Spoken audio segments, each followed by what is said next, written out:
7 bukti nyata tentang kebenaran Al-Quran. Bagi seorang muslim wajib hukumnya untuk percaya kepada Al-Quran. Al-Quran sendiri bukanlah kitab pengetahuan, namun di dalamnya mencakup semua sumber ilmu pengetahuan. Para ilmuwan dari seluruh dunia mulai membaca dan menyelidiki rahasia alam ini melalui Al-Quran. Dan kini mereka percaya dengan buktinya yang dituliskan pada kitab suci umat Islam. Apa saja sih bukti-bukti tersebut? Yang pertama, pilot atau astronot sesak dada. Ketika beberapa pilot ataupun astronot ditanya bagaimana perasaan dia ketika terbang atau menambah ketinggiannya, mereka akan menjawab mengalami sesak di bagian dada. Menurut ilmu pengetahuan, semakin tinggi seseorang terbang, semakin sedikit pula kadar oksigen yang akan didapatnya. Hal tersebut sebenarnya sudah dituliskan di Al-Quran melalui surat Al-An'am. Barang siapa yang Allah menghendaki akan memberikan kepadanya petunjuk, niscaya dia melapangkan dadanya untuk memeluk agama Islam.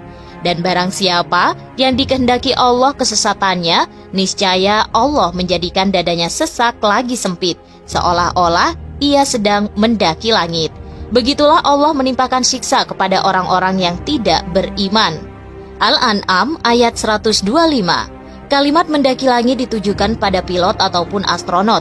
Padahal pada zaman Nabi Muhammad belum ada teknologi untuk terbang. Yang kedua, pusat perasa itu adalah kulit. Ilmu pengetahuan modern mengungkapkan jika pusat kepekaan terhadap rasa sakit dan lainnya terletak pada kulit. Semisal jarum suntik akan terasa menyakitkan ketika menyentuh kulit. Dalam Al-Quran juga membenarkan hal tersebut. Sesungguhnya orang-orang yang kafir kepada ayat-ayat kami, kelak akan kami masukkan mereka ke dalam neraka. Setiap kali kulit mereka hangus, kami ganti kulit mereka dengan kulit yang lain, supaya mereka merasakan azab. Sesungguhnya Allah Maha Perkasa lagi Maha Bijaksana. Quran Surat An-Nisa ayat 56. Yang ketiga, nebula atau teori Big Bang. Nebula yang dikenal dengan teori ledakan besar atau Big Bang adalah kumpulan 100 miliar galaksi yang berbentuk seperti bunga mawar. Teori ini ditemukan oleh George Lemaitre pada tahun 1927. Namun ternyata teori Big Bang sudah dituliskan terlebih dahulu di dalam Al-Quran. Maka apabila langit telah terbelah dan menjadi mawar merah seperti kilapan minyak, maka nikmat Tuhan kamu yang manakah yang kamu dustakan? Quran Surat Ar-Rahman ayat 37-38. Benar-benar luar biasa ya Kak Al-Quran itu. Yang keempat, orbit. Dalam fisika, suatu orbit atau garis edar adalah jalur yang dilalui oleh objek di sekitar objek lainnya di dalam pengaruh dari gaya gravitasi. Seperti bintang, planet, dan bulan berputar pada sumbunya dalam sistemnya, dan alam semesta yang lebih besar bekerja secara teratur.